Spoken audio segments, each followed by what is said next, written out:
Hi అండి. నమస్తే. నేను మీ సుస్వరవాణిలో ఆరోగ్యమే ఆనందం. మిత్రులంతా బాగున్నారు కదూ. మీ సుస్వరవాణిలో బాగుందండి. మనం తినే అన్నింటిలో మన శరీరంలో ఏదో ఒక భాగానికి ఏదో ఒక విధంగా ఉపయోగపడేవే కదా ఆరోగ్యాన్నిచ్చేవి కూడా.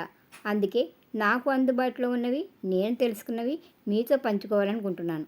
చాలా వరకు మనం తినే పండ్లలో, కాయల్లో పైన ఉండే తొక్కని లేదా చెక్కుని ఫైబర్ ఎక్కువగా ఉంటుందని వైద్యులు చెప్తున్నారు. అలా అని అన్ని రకాలు మనం తినలేం కదా.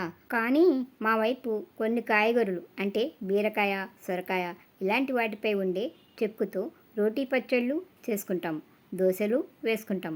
రుచిగా బాగుంటాయి. అందులో భాగంగా ఈరోజు అక్క బీరకాయ చెక్కుతో పచ్చడి చేసింది.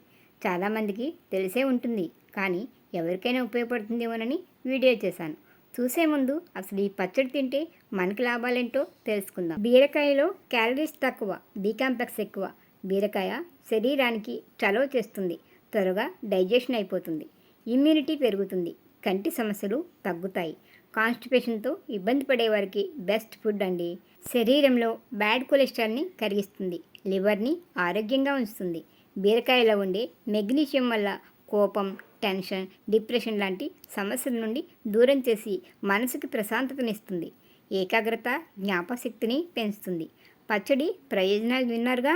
ఇప్పుడిక బీరకాయ తొక్కలతో పచ్చడి ఎలా చేయాలో చూసేద్దాం రండి. ముందుగా బీరకాయపై చెక్కు తీసుకుని దానిని శుభ్రంగా కడిగి ఇదిగో ఇలా ముక్కలుగా కట్ చేసుకుని పక్కన పెట్టుకోవాలి.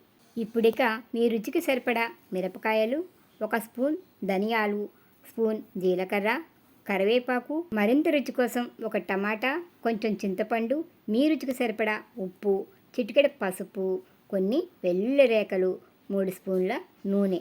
ఇష్టమైన వాళ్ళు చిన్న బెల్లం ముక్కని వేసుకోవచ్చు. స్టవ్ పై బాండీ పెట్టి అది కాస్త వేడెక్కాక నూనె వేసుకుని ఎండుమిరపకాయలు వేసుకుని వేగించుకుని పక్కకు పెట్టుకోవాలి. తర్వాత ధనియాలు, జీలకర్ర, కరివేపాకు వేసుకుని గరిటెతో తిప్పుతూ అన్నిటినీ బాగా వేగించుకుని మిక్సీ జార్లో వేసుకోవాలి. ఆ తర్వాత టమాటా ముక్కల్ని కూడా వేసుకుని దోరగా వేగాక తీసి పెట్టుకోవాలి. చివరిగా మళ్ళీ 1 స్పూన్ నూనె వేసుకుని బీరకాయ చెక్కును కూడా వేసుకుని బాగా కలుపుకోవాలి. బీర చెక్కు ముక్కల మధ్యలో తెల్లగా ఉన్నది ఏమిటా అనుకుంటున్నారా? మనం కొన్న బీరకాయల్లో కనీసం ఒక్కటైనా ముదిరిపోయి ఉంటుంది కదా. దాని మధ్యలో గింజలతో తెల్లగా ఉండే దానిలో ఫైబర్ ఎక్కువగా ఉంటుందని, చేదు లేకుంటే అది కూడా కట్ చేసి వేసేస్తాం. చెక్కు బాగా వేగాక వీటన్నిటితో పాటు చిన్న బెల్లం ముక్కని కలిపి మిక్సీ జార్లో వేసి ఇలా మెత్తగా చేసుకోవడమే. ఇష్టమైన వాళ్ళు మళ్ళీ ఒకసారి తాలింపుకు వేసుకోవచ్చు. మేమైతే వేసుకోమండి. చలికాలంలో అయితే నువ్వులను వేసుకుంటాం. ప్రస్తుతం కోనసీమలో వాతావరణం ఎండాకాలంలాగే ఉంది, అందుకే నువ్వులను వేయలేదు ఈసారి. పచ్చడి చేసిన వెంటనే వేడివేడి అన్నంలో ఈ పచ్చడి వేసుకుని నచ్చితే నూనె లేదా నెయ్యి వేసుకుని చక్కగా కలుపుకుని ఇంట్లో అంతా తలకు ముద్ద తింటుంటే భలే మజాగా ఉంటుందండి. పిల్లలకు కూడా నచ్చుతుంది. ఈ పచ్చడి ఇడ్లీ, దోశల్లో కూడా బాగుంటుంది. ఆసక్తి ఉన్నవాళ్ళు ఒకసారి ట్రై చేసి చూడండి. ఆరోగ్యకరమైన ఒక వెరైటీ ఫుడ్ని తిన్నట్టు ఉంటుంది కదా. ఏమంటారు? వీడియో నచ్చితే లైక్ ఇవ్వండి. మీరిచ్చే లైక్ వల్ల వీడియో మరింత మంది చూసే అవకాశాన్ని ఇచ్చిన వారు అవుతారు. ఛానల్ని సబ్స్క్రైబ్ చేసి పక్కనే ఉన్న గంట సింబల్ని క్లిక్ చేయండి.